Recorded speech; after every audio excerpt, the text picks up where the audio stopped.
nouvelle bourde du groupe armé M23, le cessez-le-feu annoncé pour ce mardi n'était que de la poudre aux yeux. À la place, les mouvements du M23 mars, le mouvement du 23 mars a lancé ce même mardi les offensives contre les FARDC. Chasse des migrants subsahariens en Tunisie, alors que d'autres pays d'Afrique noire rapatrient leurs ressortissants. La RDC traîne encore le pas. Un Congolais vivant dans ce pays du Maghreb était en ligne avec votre rédaction, vous l'entendrez dans ce journal. Et puis la Côte d'Ivoire vient de se doter d'une nouvelle politique du développement de l'élevage, pêche et aquaculture à hauteur de 100 milliards à hauteur de 1000 milliards de francs CFA, ceci pour venir à bout de la dépendance en protéines animales et halieutiques. C'est l'heure de vous informer, mesdames et messieurs. Bonsoir et bienvenue à cette session d'information. Ouvrons cette édition du journal avec cette information en bref. Le président de la République, Félix Tshisekedi, a inauguré le nouveau bâtiment de la CNRF, la cellule nationale de renseignement financier, située sur le boulevard du 30 juin dans la commune de la Gombe à Kinshasa. C'était ce mardi. Le chef de l'État a symboliquement coupé le ruban d'inauguration du bâtiment flambant neuf. Cette inauguration s'inscrit dans le cadre de la lutte contre la corruption et les anti-valeurs des priorités du président Tshisekedi. À peine un jour après leur déploiement, les troupes burundaises ont été attaquées par le M23 selon l'armée congolaise. Ces attaques ont eu lieu quelques heures seulement après que la RDC et le Burundi ont signé un accord de défense. Par ailleurs, le cessez-le-feu décrété par le M23 n'a pas eu lieu. Les rebelles se sont positionnés sur d'autres fronts et ont lancé des offensives. Patrick Ilunga. Ces attaques aux mortiers 82 et 120 ont fait d'énormes dégâts selon le colonel Kaiko Njike. Le fait s'est déroulé à Saké, à près de 30 km de Goma, où l'armée burundaise doit être installée dans le cadre de la force régionale d'Afrique de l'Est, décidée par le chef d'État de la communauté d'Afrique de l'Est. Ces attaques ont eu lieu alors que l'Angola, qui assure la médiation entre le gouvernement congolais et la rébellion du M23, avait annoncé que les rebelles ont promis un cessez-le-feu mardi 7 mars à midi. À peine que les rebelles ont annoncé un cessez-le-feu, que les combats ont déjà repris au Nord Kivu. Le président Joao Lourenço, médiateur de la crise congolaise, a insisté auprès des rebelles et du gouvernement congolais pour que les appels au cessez-le-feu soient respectés de tous. L'attaque contre le camp du contingent burundais peut réactiver l'escalade de la guerre. Ces attaques sont intervenues quelques heures après que la République démocratique du Congo et le Burundi ont signé des accords de défense. Alain Tribert Mutabazi, ministre burundais des Défenses et ancien combattant, et son homologue Gilbert Kabanda ont engagé leur pays à renforcer la coopération militaire. Restons dans le même registre. L'armée congolaise dresse un bilan provisoire des attaques du M23 lundi contre les troupes burundaises et les déplacés de guerre. 3 morts déjà et 7 blessés. Selon le bilan provisoire, je vous propose de suivre le colonel Kaiko Njike, porte-parole des FARDC dans la 3e zone opérationnelle. Suivez. Les armées de la République démocratique du Congo informent de nouveau l'opinion tant nationale qu'internationale sur une énième violation non seulement du cessez-le-feu, mais aussi du droit international humanitaire par l'armée rwandaise sous couvert du M23, intervenue ce lundi 6 mars 2023, ayant causé des morts dans la population civile et plusieurs dégâts collatéraux dans la cité de Mubambiro à Saké. En effet, vers 16h30 de ce lundi, les M23-RDF ont tiré plusieurs bombes au mortier 120 mm sur la cité de Saké, dont 2 orientées précisément à la base de la MONUSCO de Mubambiro, 2 au cantonnement du contingent burundais récemment déployé dans le cadre de l'East African Community Regional Force, EAC-RF en sigle, 2 autres dans les camps de déplacés, ainsi que 2 autres dans la cité fortement peuplée environnant Mubambiro. Cet agissement barbare et terroriste a causé des dégâts dont voici les bilans provisoires. 3 personnes mortes, dont 2 sur place et une autre à l'hôpital. 7 personnes gravement blessées, dont 6 internées actuellement à l'hôpital Sebeka Ndoshu et une à l'hôpital général de référence de Goma. Une maison complètement détruite à Saké. Par ailleurs, en violation du cessez-le-feu prévu ce mardi 7 mars 2023 par le chef d'État à Luanda, le M23-RDF ont attaqué les positions des forces armées de la République démocratique du Congo à Karouba, sur l'axe Kibirizi-Ruini.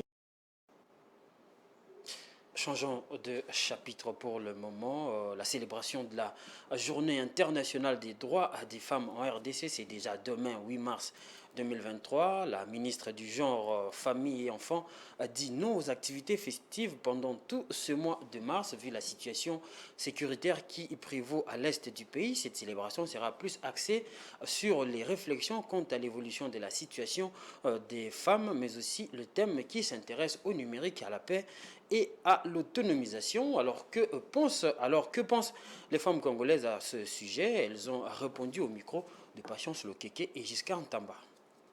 Oui, j'appuie, elle a raison.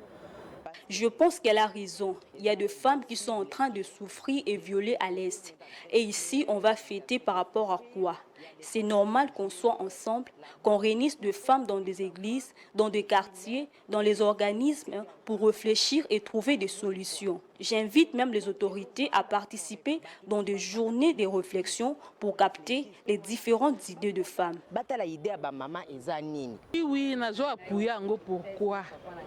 Je l'appuie parce qu'il faut compatir avec ceux qui souffrent à l'Est. J'ai aimé l'idée de la maman. On ne va pas fêter cette année parce que chaque année nous fêtons, ça ne nous rapporte aucune solution. Quand nous allons danser ici, est-ce que les femmes de l'Est vont aussi danser comme nous? Non. Il y a des femmes qui sont restées veuves et souffrent avec des enfants. Comment ils vivent? Voilà, je l'ai dit, en titre, chasse des migrants subsahariennes en Tunisie suite aux propos jugés xénophobes du président Kaïd Saïed. Plusieurs nations subsahariennes rapatrient leurs ressortissants dans leurs pays respectifs, les cas de la Guinée, Mali et la Côte d'Ivoire. Qu'en est-il donc de la RDC? Un Congolais vivant en Tunisie raconte ces événements et appelle le gouvernement congolais de les sortir de ces heures sombres pour des raisons sécuritaires. Il a requis l'anonymat, mais suivez-le au téléphone de Blesside Kouzola. Bon, par rapport à la situation qui vient de passer ici en Tunisie, j'ai vraiment beaucoup de regrets. Parce que quand je dis que la situation vient de se passer, maintenant il y a quand même du calme, vu que leur président avait levé les tons hier pour mettre en terme leur réaction. Alors on le dit avec beaucoup de regrets, parce qu'on a eu à traverser des jours sombres. Donc on a traversé vraiment des jours qui étaient très très très difficiles. Difficiles vraiment. Et à tel point on était abandonné par notre propre gouvernement congolais. On a été abandonné par notre ambassade. Vous savez, lorsque ce genre de réaction s'est manifesté, presque tous les pays, ils ont réagi à déléguer des avions et tout, à faire quelque chose pour les ressortissants. Alors que chez nous au Congo, il n'y a eu personne qui peut se présenter et lever la voix en notre faveur. Au début, on nous disait ceci, que le problème n'était pas avec les Congolais, mais le problème c'était avec les Ivoiriens, parce qu'ils viennent ici par des voies clandestines, par des voies illégales. Alors que les Congolais viennent ici par des voies légales, avec des visas et par l'autorisation de l'État tunisien. C'est que le pays avait 1000 possibilités de nous défendre, mais le pays n'a rien fait comme défense. On a été touché comme victime et tout. C'est là où je prie, dans mon ministère, il y a eu 2 CR qui s'étaient arrêtés et ils ont fait 10 jours à Bouchicha. Leurs interventions, c'est les ministères qui l'ont fait, pas le gouvernement, pas l'ambassade, mais le ministère. Et après ça, la situation s'est apaisée. Tous les pays ont délégué des avions pour rapatrier les ressortissants, alors que notre pays, toujours dans les cales. En fait, si jusqu'à présent, on reste encore dans ces pays, parce qu'on est sur le point de tout finir sauf rien. Moi personnellement, je suis sur le point de finir mes études, il me reste quelques mois. Après ça, je vais de la Tunisie pour aller se réfugier ailleurs, soit retourner dans mon pays. Donc c'est vraiment notre plus grand souci. On regrette vraiment beaucoup pour ça. On regrette vraiment, vraiment, alors que nous avons quitté le pays par des voies légales et quand on est venu ici, c'est pour apprendre et rentrer des mois après des mois au pays pour défendre et faire la fierté de notre beau pays. Donc avec ce genre de réaction, on est vraiment d'ici et nous demanderons au président Fatou et au gouvernement, Premier ministre, de faire quelque chose pour les ressortissants. En fait, chez moi, à la maison, j'ai accueilli 3 personnes qui ont été chassées par leurs propres bailleurs, avec des contrats de bail à main. Ils ont été chassés, étant que fils d'une du pays, et moi, je les ai gardés chez moi. Qui suis-je pour le faire? On a vu des Maliens, des Gabonais dans leurs ambassades et tout. Alors que notre ambassade, même leur numéro de téléphone, plus d'une semaine ne passait pas. On était vraiment abandonnés. Je ne sais pas si dans ces pays qu'on laisserait encore considérer. On a perdu même notre considération parce qu'on était vraiment abandonnés carrément et on était abandonnés complètement. Alors nous rendons grâce à Dieu parce que lui, celle qui nous a protégés, lui, celle qui nous a gardés, il a assuré notre sécurité. Voilà, suite à cette situation, la Banque mondiale a cessé toute coopération avec ce pays du Maghreb. On va parler processus électoral dans ce journal.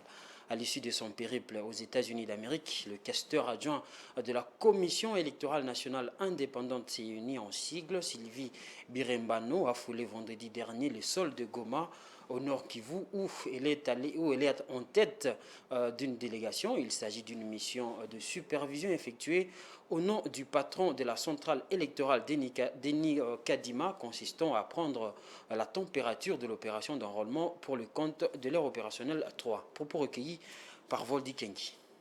Nous sommes ici à Goma, comme vous le savez, depuis le 16 février, la Commission électorale nationale indépendante avait lancé une opération d'identification et d'enrôlement des électeurs résidant sur la centrale électorale. Et c'est pour cette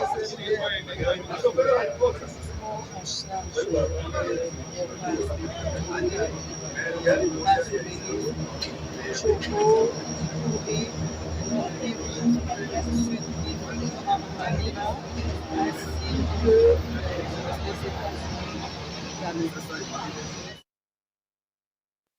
On va rester dans le processus électoral et à cela s'ajoute la question de l'état de droit. Sont là les deux questions au menu des échanges entre le président de la Cour constitutionnelle, Dieudonné Kamoleta, et l'ambassadrice des États-Unis d'Amérique, Lucie Tamlin. C'était dans une audience de ce lundi que le numéro 1 du Conseil supérieur de la magistrature a accordé à la diplomate du pays de l'oncle Sam, Patience Lokeke et Enoch Issei.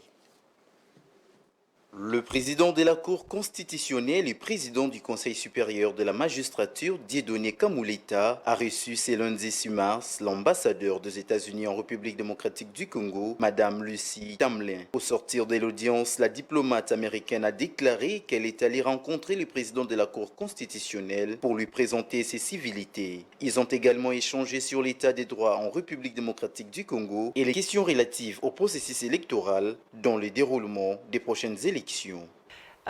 C'était pour moi un grand honneur de rencontrer le président de la Cour constitutionnelle avec son équipe. C'était une visite de courtoisie parce que je viens d'arriver ici en RDC. Nous avons parlé de l'état de droit en RDC, un sujet important pour tout le monde, et aussi plus particulièrement par rapport aux élections. Donc, juste bref, je salue le rôle clé que la Cour va jouer dans le déroulement des élections justes, libres, transparentes et crédibles. Merci. Alors, on a parlé de la visite de son Excellence aux États-Unis et je lui ai encouragé de répéter ces visites parce que ce que nous pouvons faire pour tisser les relations entre notre judiciaire et la judiciaire de la RDC seront bons pour tous les deux. Donc, les échanges d'expérience, la formation, toutes ces choses sont importantes pour vraiment renforcer les relations davantage entre nos deux institutions. La coopération judiciaire entre Kinshasa et Washington sera un succès. Un succès rendu possible grâce aux formations et autres échanges d'expériences entre les deux États. Elle a également rappelé la visite du président de la Cour constitutionnelle Dieudonné Kamoleta aux États-Unis et a souhaité à ce que ces visites soient plus fréquentes pour tisser des bonnes relations entre les deux judiciaires. Avant de prendre congé de son hôte, l'ambassadeur des États-Unis a visité la salle d'audience de la Cour constitutionnelle totalement rénovée. Dans un tout autre registre, avant de se rendre en Zambie pour un accord sur le désengorgement de la frontière de Kasumbalesa, le ministre du Commerce extérieur Jean-Lucien Boussa a eu un moment d'échange avec le gouverneur du Haut-Katanga, Jacques Kabula Katoué, où il était en transit ce lundi. Il est prévu la signature des accords quant à ceux avec le gouvernement zambien. Suivez Jean-Lucien Boussa à l'issue des échanges avec le chef de l'exécutif provincial. Nous avons avec la Zambie signé des accords commerciaux bilatéraux. Comme vous savez aussi, nos organismes de douane travaillent en collaboration. Mais vous savez aussi qu'il y a quelques soucis en termes d'engorgement, de traque le long de nos frontières respectives. Et donc, nous sommes venus pour que ces questions trouvent des réponses claires, rapides, là où on peut les trouver très rapidement, mais aussi que nous puissions nous mettre d'accord sur la perspective des réponses structurelles. Il est clair que lorsque les frontières sont encombrées, pour passer l'expression, ça réduit la fluidité du commerce. Et la frontière Kasumbalé, ça a été une frontière stratégique pour la République démocratique du Congo. Nos exportations, le plus gros de nos exportations passe par là. Le plus gros des importations que nous réalisons avec l'Afrique australe aussi passe par là. Il est important que lorsque ces questions sont soulevées, telles qu'elles existent aujourd'hui, que les responsables compétents au niveau politique, donc les ministres, puissent rencontrer, mais aussi les responsables techniques. Nous venons ici avec l'espoir que les frontières vont être désengorgées. Nous sommes heureux aussi, à la suite de l'échange avec le gouverneur, que déjà des initiatives et des actions ont été entreprises. Par exemple, qu'au niveau des barrières, le gouverneur nous a dit, et c'est effectif, que des décisions ont été prises pour réduire le nombre des barrières sur la route. Au nombre des 12, je pense qu'il en reste 2. Bon, nous avons besoin de réponses précises, nous avons besoin d'un commerce fluide, nous avons besoin des services aux frontières qui travaillent de manière parfaite, de sorte que nos économies puissent se développer. On va parler maintenant sport. La Fédération congolaise de football association, FECOFA en sigle, a annoncé ce mardi que son assemblée générale élective se tiendra le 15 juillet prochain. Ça sera l'occasion d'élire des nouveaux dirigeants de l'organe fêtier du football congolais. Blessed Kouzola.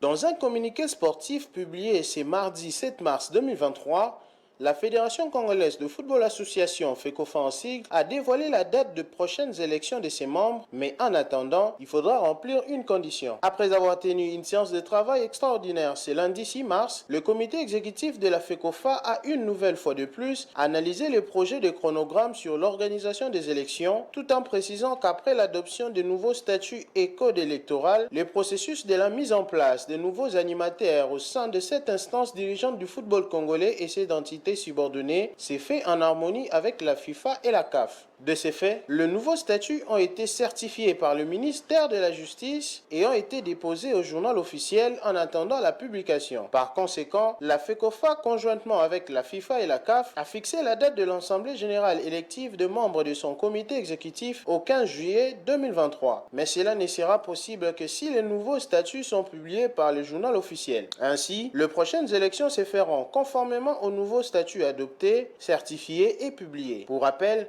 l'actuel comité exécutif expédie les affaires courantes depuis la démission du numéro 1 de cette monture, l'ancien président de la FECOFA, Constant Omari Seleman. Vous suivez la grande édition sur Géopolis Télévision, merci de le faire. Maintenant, on va prendre la direction de l'actualité au-delà de nos frontières.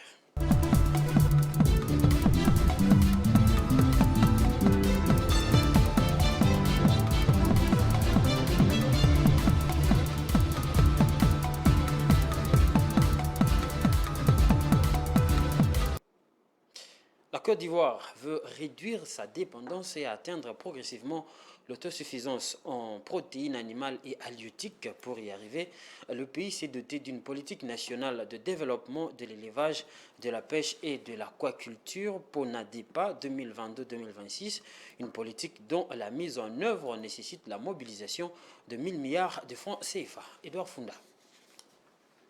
Longtemps resté dépendant de l'extérieur pour son approvisionnement en protéines animales, la Côte d'Ivoire multiplie les initiatives pour atteindre son autosuffisance en ressources animales et halieutiques.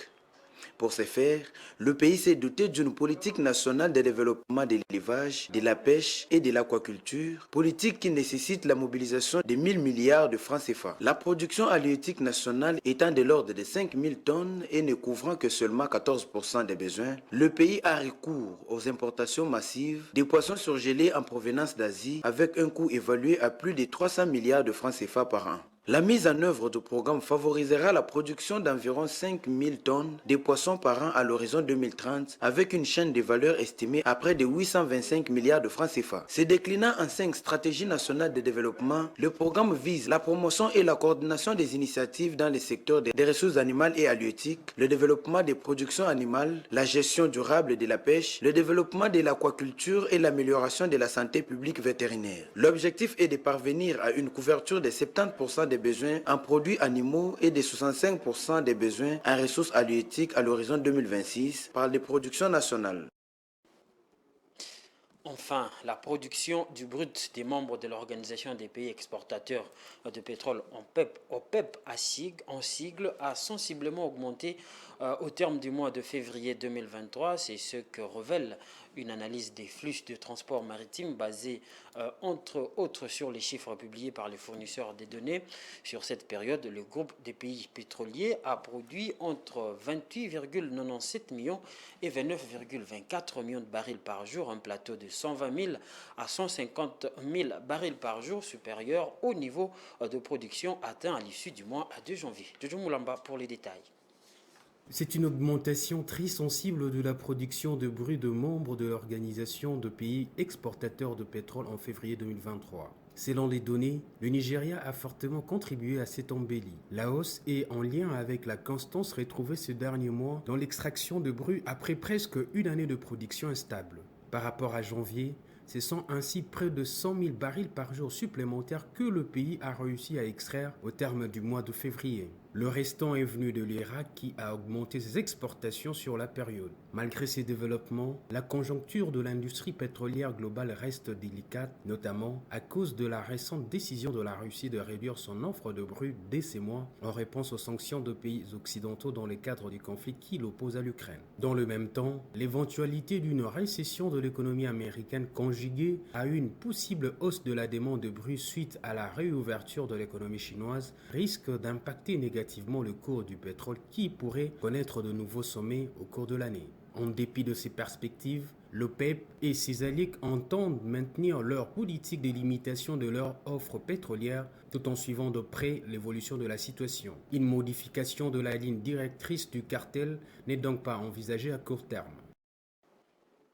Voilà, c'est avec cette information sur les énergies que nous mettons un terme à ce journal, mais moi, je vous en rappelle les différents titres.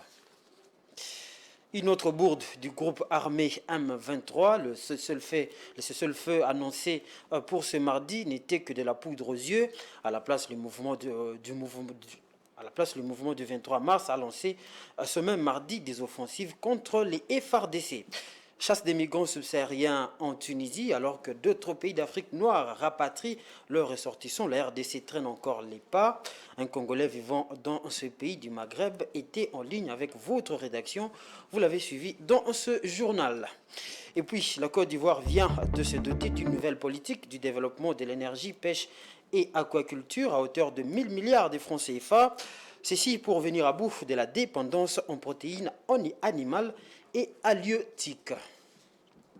C'est la fin totale de ce journal. Merci de l'avoir suivi et restez branchés sur le programme de Géopolis Télévision.